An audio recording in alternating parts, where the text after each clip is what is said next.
वसईविरा महापालिका निवडणुकीचा रणसंग्राम आता पेटत आलेला आहे आणि उमेदवारांनी देखील प्रचाराला सुरुवात केलेली आहे। या विषयावरती बोलण्यासाठी आपल्यासोबत वसईविरा महापालिकेचे माजी सभापती निलेश देशमुख आहेत। सर नमस्कार। नमस्कार सर, काय सांगाल, आपण आज निवडणुकीच्या रिंगणामध्ये उतरलेला आहे, कशा पद्धतीची आपली रूपरेषा आहे?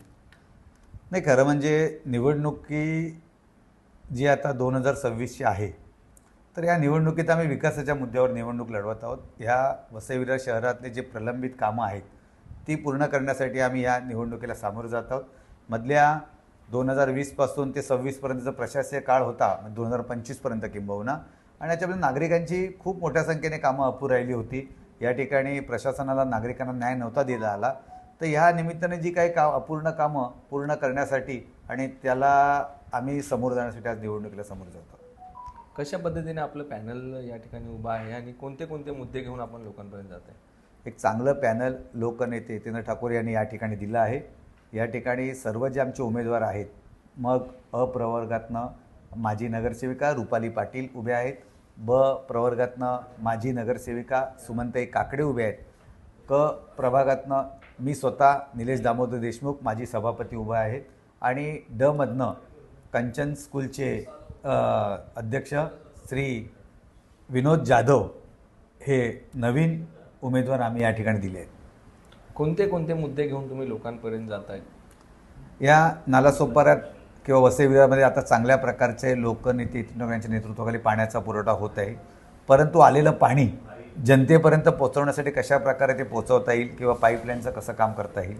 दुसरी गोष्ट, जी बळीराम जाधव खासदार असताना जी पाईप गॅस योजना आली होती ती गेल्या वर्षभरामध्ये स्लो झालेली आहे, हे नवीन आमदार निवडल्यानंतर, तर त्याला कशी गती मिळेल आणि ते कशी लोकांच्या घरापर्यंत पाईप गॅस पोहोचवता येईल यासाठी आम्ही काम करणार आहोत। दुसरी गोष्ट, आता या MSEBनी जे मीटर स्मार्ट मीटरच्या नावाखाली लोकांच्या घरोघरी स्मार्ट मीटर लावण्यात येत आहेत आणि त्याचा खाजगीकरणाचा डाव हा चाललेला आहे, तर ह्याच्याला कसं याचं कशाप्रकारे थांबवता येईल किंवा याच्यातनं कशा प्रकारे लोकांना न्याय देता येईल यासाठी आम्ही काम करणार आहोत।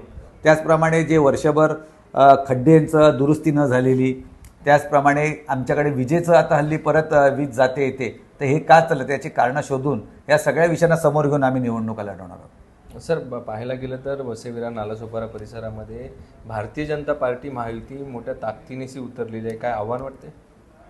कुठे आहे महायुती? माझ्या बाजूला वॉर्ड नंबर 16 आहे आणि माझा स्वतःचा वॉर्ड नंबर 9 आहे।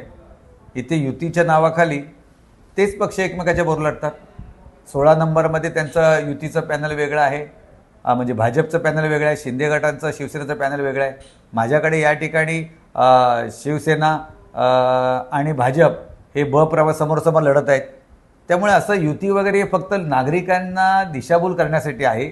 मला तर कुठल्याही प्रकारची युती आणि दिसत नाही, आणि युती किंवा तुम्ही आणखीन काही जरी गोष्टी केल्या तरी शेवटी कामावर निवडणुका होत असतात, लोकांच्या प्रश्नावर निवडणुका होत असतात, आणि जो लोकांच्या प्रश्नाचं निराकरण करण्याचा प्रयत्न करेल जनता त्याच्याच मागे उभी असते, आणि आम्ही बऱ्यापैकी कामं करण्याचा प्रयत्न केला होता, त्यामुळे जनता 100% आमच्याबरोबर आहे। विधानसभेमध्ये मात्र परिवर्तन झालं आणि भाजपाचे आमदार निवडून आलेले आहेत, परंतु आता बहुजन विकास आघाडीची या ठिकाणी आमदार नाही आहेत आणि महापालिका निवडणूक ही 5 वर्षाच्या नंतर पार पडते, काय आव्हान असेल?